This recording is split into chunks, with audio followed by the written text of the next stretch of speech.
Halo, bismillahirrahmanirrahim. Assalamualaikum warahmatullahi wabarakatuh. Salam sejahtera bagi kita semua. Hari ini kita akan mencicil apa yang sudah tertinggal untuk mata kuliah Keselamatan dan Kesehatan Kerja atau K3 di Laboratorium Pelayanan Darah. Tapi sebelum kita masuk ke bagian laboratoriumnya, kita akan belajar tentang dasar-dasar K3-nya dulu. Dan ini adalah materi untuk pertemuan kedua, ya. Apa yang akan kita pelajari pada hari ini? Jadi, kita akan belajar tentang kajian untuk Permenaker atau Peraturan Menteri Tenaga Kerja RI nomor 05 tahun 2018 tentang keselamatan dan kesehatan kerja lingkungan kerja. Nah, apa aja ya yang memuat Peraturan Menteri Tenaga Kerja ini untuk melindungi tenaga kerja. Oke, di dalamnya ternyata kita akan mendapati adanya pengertian dari hazard dan risiko kerja. Risiko ya, bukan resiko. Nah, dalam bahasa Indonesia yang lebih tepat itu adalah risiko. Nah, kita bahas dulu hazard. Apa sih itu hazard? Hazard itu adalah segala sesuatu yang dapat berpotensi menjadi bahaya, bahkan kecelakaan ya, accident, atau kejadian, insiden ya.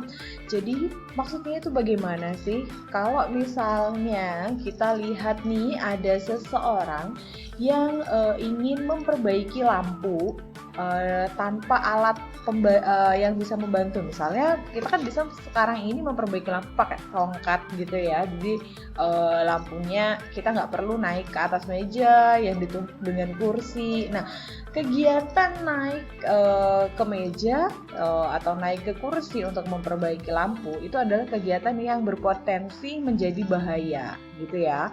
Karena bisa menyebabkan terjadinya kecelakaan ataupun kejadian, accident ataupun insiden, begitu. Jadinya kalau misalnya kita naik ke atas meja untuk memperbaiki lampu, ada resiko untuk terjatuh dan lain sebagainya. Itu namanya hazard, berpotensi. Jadi kegiatan yang dilakukan berpotensi menjadi bahaya. Apalagi contoh-contoh hazard yang lain. Coba deh sambil dipikirin, nanti saya tanya ya waktu di Zoom. Nah, kemudian yang risiko kerja. Nah, risiko kerja ini adalah risiko yang berkaitan dengan sumber bahaya. Sumber bahayanya ini hazard ya, yang timbul dalam aktivitas yang dilakukan. Jadi hazard itu dia berpotensi jadi bahaya, kalau risiko itu berkaitan dengan sumber bahayanya. Misalnya tadi ya, ada seseorang mau memperbaiki lampu, dia naik ke atas meja yang ditumpuk dengan kursi misalnya, itu adalah berpotensi. Jadi berpotensi jatuh gitu. Kalau sampai nanti dia bisa timbul jatuhnya, itu adalah bagian dari risikonya yang terjadi begitu ya. Oke. Jenis hazard lingkungan kerja itu kita bagi menjadi 5 ya. Ada hazard fisika, hazard kimia, hazard biologi, hazard ergonomi, dan hazard psikologi ya. Jadi ada potensi bahaya secara fisika, potensi bahaya secara kimia, potensi bahaya secara biologi, potensi bahaya secara ergonomi, dan potensi bahaya psikologi. Ternyata dalam Permenaker juga mengatur tentang bahaya kejiwaan ya, potensi bahaya kejiwaan. Kayak apa? Nanti kita pelajari ya. Nah, untuk yang hazard fisika dulu, ini adalah potensi bahaya akibat penggunaan mesin, peralatan, bahan, dan kondisi lingkungan sekitar tempat kerja yang dapat menyebabkan gangguan atau penyakit akibat kerja pada tenaga kerja. Misalnya yang berupa hazard fisika itu iklim kerja, secara fisik yang kena ya, yang terpapar adalah secara fisik. Misalnya maksud iklim kerja itu gimana Bu? Iklim kerja itu terhubung dengan suhu tempat kerja dan kelembabannya. Kalian pernah ya kalau misalnya datang ke mall, bayangin orang yang kerja di dalam mall, misalnya ya, dia SPG dan lain sebagainya, itu kan enak kerjanya, misal ya, suhunya enak dingin, kelembabannya enak terjaga gitu ya. Tapi coba bayangin sama bapak-bapak atau tim yang menjaga parkiran. Biasanya parkiran kan ada di lower ground, di underground, di bawah ya. Jadi sirkulasi udaranya kurang baik, ada polusi di dalam sana, polusi dari kendaraan-kendaraan suasananya agak panas, kelembabannya tidak terjaga ya, karena tidak ada sirkulasi, jadi lembab sekali di sana. Nah, itu akan menyebabkan kebahayaan secara fisik ya. Kemudian ada juga yang secara fisik itu adalah kebisingan. Nah, tadi tuh bapak-bapak penjaga parkir di mall itu kan bising ya area kerjanya karena suara-suara kendaraan.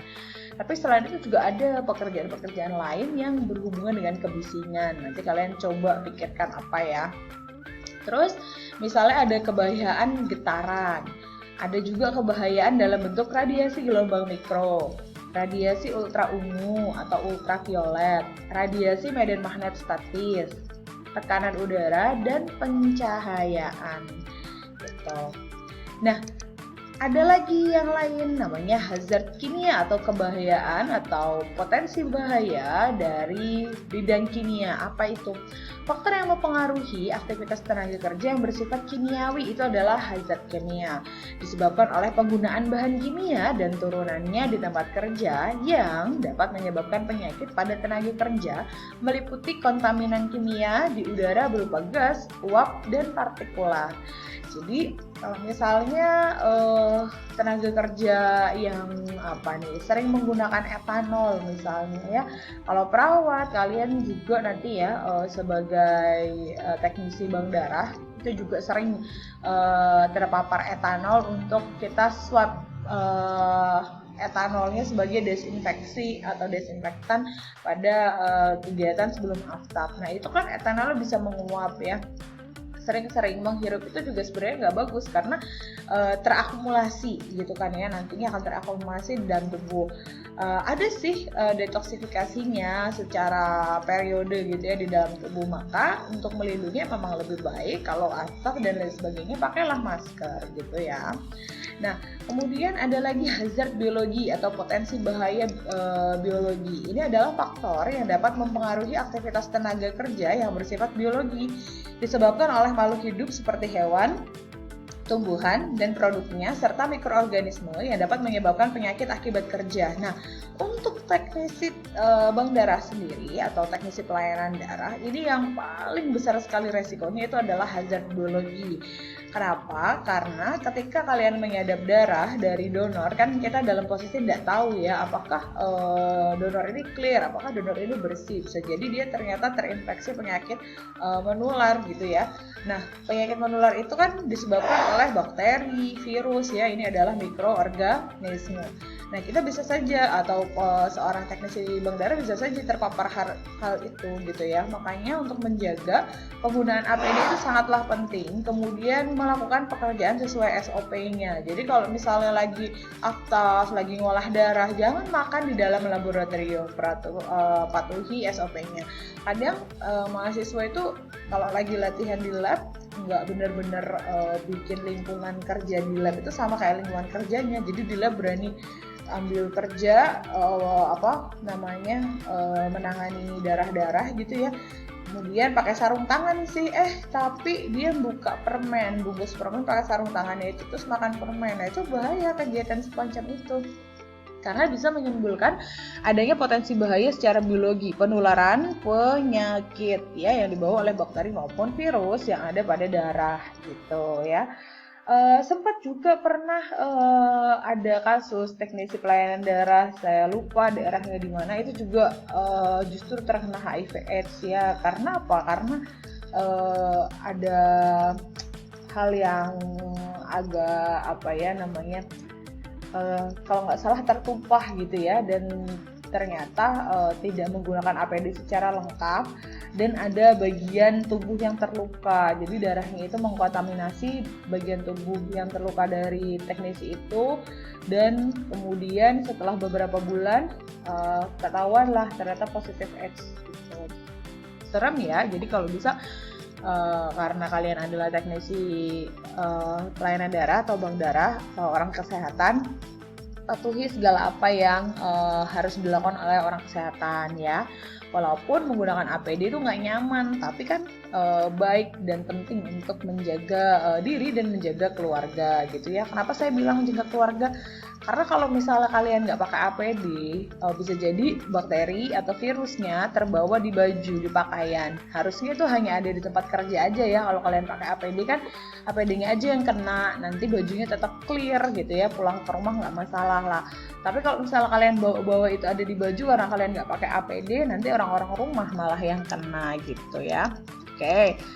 Nah, selanjutnya adalah hazard ergonomi, potensi bahaya ya, yang faktor yang dapat mempengaruhi aktivitas tenaga kerja disebabkan oleh ketidaksesuaian antara fasilitas kerja yang meliputi cara kerja, posisi kerja, alat kerja, dan beban angkat terhadap tenaga kerja. Jadi, hazard ergonomi ini meliputi dari apa ya? Misalnya fasilitas kerjanya itu antara meja dan kursi itu tinggi meja dan kursinya nggak sesuai. Jadi, meja dan kursi tingginya hampir sama. Jadi, kalau misalnya mau nulis, dia harus membungkuk-bungkuk. Nah, itu adalah faktor kebahayaan atau potensi secara ergonomi. Jadi tidak ergonomi gitu ya.